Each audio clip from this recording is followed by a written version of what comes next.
Hello, what's up guys? And another day, another ride.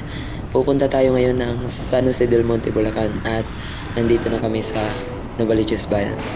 Ayan, so sa part na to, Carino Highway, babagtasin natin to hanggang dun sa dulo ng Pangarap. Ayan, so nandito na kami sa Camarin, Caloocan and still malawak na malawak pa rin yung kalsada. Ayan, so sa part na to, medyo marami pang gawain dito sa MRT 7 construction dahil yan, puro poste pa lang yung natatapos nila dito and gawing dito, hindi pa tapos yung mga poste. Kaya sobrang traffic. Siyempre, pag traffic, gigilid lang tayo. And ayan, yung mga drainage na ginagawa ng mga nakaangat yan, grabe ang sakit sa gulong yan.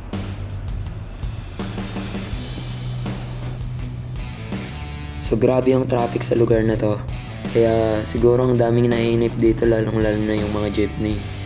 Tapos yung mga bus. Kasi sila yung mga pangunahing masasagad talaga sa traffic. And taran, finally nandito na kami sa San Jose del Monte, Bulacan. Pagkalampas ng tulay dito, yun na yung sign na nasa Bulacan ka na. And so ito dito sa kanan, yun yung Altarazza Cycling Ground. Tapos dyan sa unahan banda, yan na yung SM San Jose del Monte, Bulacan. Ayan, so nandito na tayo sa may SM. Tapos, kakanan ako doon sa may dulo, sa may Jollibee. Ayan, so nakakanan na ako. Dito na to, paakyat ng Tanawin. So, dito banda, maraming nakakasalubong na nagbabike dahil alas 10 na ng tanghali. Nag-uuwian na sila. Ayan, tumambay lang yan sila dyan sa Tanawin. Ayan, so pagdating ko dito sa Tanawin, tumambay lang ako saglit para hintayin yung mga kasama ko. And ayan, nandito na kami sa may off-road banda. And ayan, ang saya dito sa part na to kasi ito yung pinaka-gustong vibes ko talaga. Kaso lang, medyo naka-road bike na kaya medyo mahirap na sa mga ganitong daan. And so another poste. Doon sa poste na yan, lalampas pa tayo doon. Pupuntahan natin. So, lusong tayo dito konti. Ayan. So, kung dito sa video hindi masyado ramdam, pero kapag sa actual, medyo matagtag talaga. Tapos, medyo mga lusong yun. Ahon lusong, ganun. Ang daming sagingan dito. Nakakatakot dito pag nagkaroon ng wildfire. Kasi, mga bulok na yung mga dahon. Ayan, ang ganda ng mga puno dito and wala masyadong bahay dito guys.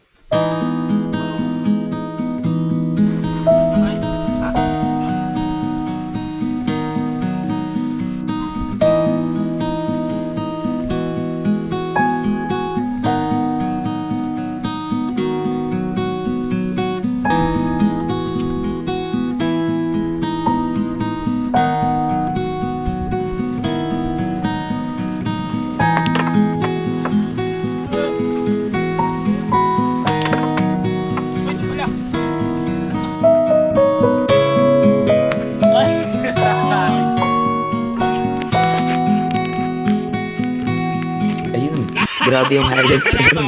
Muntikan ko na matamaan. Anyway, ngayon so merienda muna tayo dito bago mapasabak sa pauwi. Ayan, so pauwi na kami. Ang nangyari dito sa pauwi, nakalimutan ko yung daan, yung dinaanan namin last time. So, syempre, kapag nakalimutan mo yung daan, maliligaw talaga kayo. And ayan, naligaw kami. So, gawing dito sa part na to, ayan, may mga tupa dito. And na-surprise ako kasi yun, may tupa. Wala naman talaga dito nun. First time ko lang makakita. Kaya nakakatuwa lang na dito sa San Jose del Monte, pagkalapit-lapit sa Maynila, ang daming hayop. Camping dito. Ayan, so nanguna na si Franz. Pero sa part na to, naliligaw pa rin kami. Medyo confusing na kami kung saan kami dadaan ito. Ayan, so nagtuturo-turo na kami dyan kung saan kami dadaan. Dahil may ahon dun sa kabila, ayaw namin dumaan dun. Pero dito, mas marami pala. Kasi yung dinaanan ni Anthony. Pero gusto na to. Ayan, so tulak-tulak muna dahil nakaklits kami, mahirap matumba. Ang hirap bumuelo. Matutumba.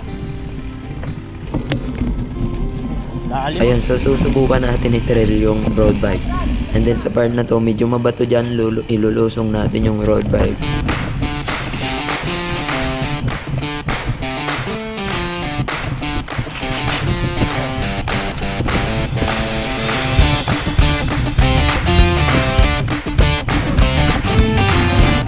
Ayan, so hanggang dito lang to.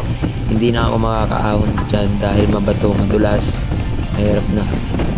So hanggang dyan na lang, kumalas na ako. Talaga kumain. And ayan, buhat time na naman. Tulak-tulak. Ito yung mga medyo masaya sa pakiramdam eh. Kapag medyo nakakabudol ka. Baka nga. Pero, minsan, parang nabudol mo na rin yung sarili mo. Ayan, so sa part na to, ang nakakatawa naman dito sa daan na to. Kasi may nagturo sa amin, may nakasalubong kaming estudyant. And then, mga estudyante na yun, sabi niya, punta raw kami doon pa. Doon raw banda, tapos kakanan kami. Pagdating naman namin doon sa dulo, tinuro sa amin na bumalik raw kami dahil mali yung dinaanan namin.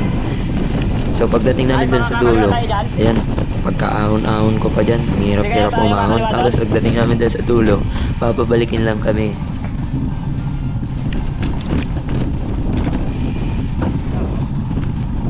Mas makinis ba dyan?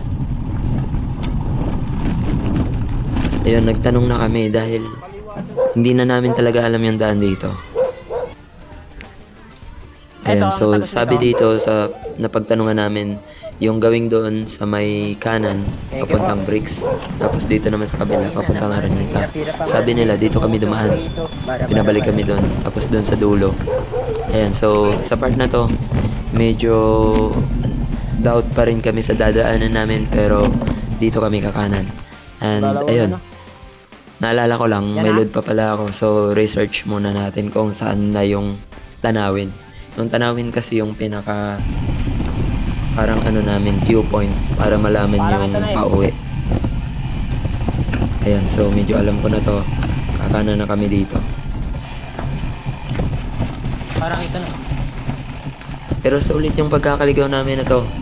Hindi masyado nakakapagod. Masakit lang sa shoulder. Hindi masyado nakakapagod. And anyway, ayan. So, may mga kambing na naman dito. Ang dami kasi nilang alaga talaga dito. Mga kambing, topa, baka, tapos yung maliit na kabayo. Ayun, yun yung mga nakita kong alaga nila dito. And tara, konting highlight tayo dito, tapos tanong tayo ulit. Ayan, so lagi kong ginagamit yung magtanong talaga kasi Papunta nga Mihan, Ron. wala ka na talagang ibang option pag mga ganitong lugar, Thank you. kundi magtanong talaga. And anyway, kakanan kami dito, tapos taran, bubungad na yung tanawin. So pagkakarating namin dito, ayun, tuwang-tuwa na ako pag na-reach ko na to. And anyway guys, hanggang dito na lang yung video na to dahil nalubad na yung cam ko. And ayan, syempre pag nalubad yung cam, tapos na. So see you in our next episode. Bye bye.